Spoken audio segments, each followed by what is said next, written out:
નમસ્કાર મિત્રો, આજે 6 તારીખ 12 અને શનિવાર 11નું વ્રત અને તેનું પૂર્ણ રીતના ફળ પ્રાપ્ત કરવા માટે થઈ અને દ્વાદશીના દિવસે પારણા બતાવેલા છે.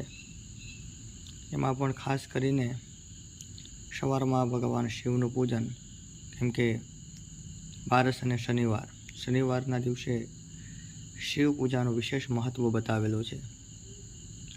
તો શક્તિ પ્રમાણે ભગવાન શિવજીનું પૂજન અને ખાસ કરીને વ્રતની અંદર થયેલા દોષ તેની મુક્ત થવા માટે થઈ અને દાન પુણ્ય બતાવેલું છે. દાન પુણ્ય કર્યા પછી પારણા, આ પ્રમાણે વ્રત કરવાથી 11નું ફળ પ્રાપ્ત થાય અને શિવ પૂજાનું પણ ફળ પ્રાપ્ત થાય છે. હરિ અને હર તેની કૃપા પ્રસન્નતા પ્રાપ્ત કરવા માટેનો દિવસ એટલે આ દ્વાદશી અને શનિવારનો દિવસ. નમસ્કાર.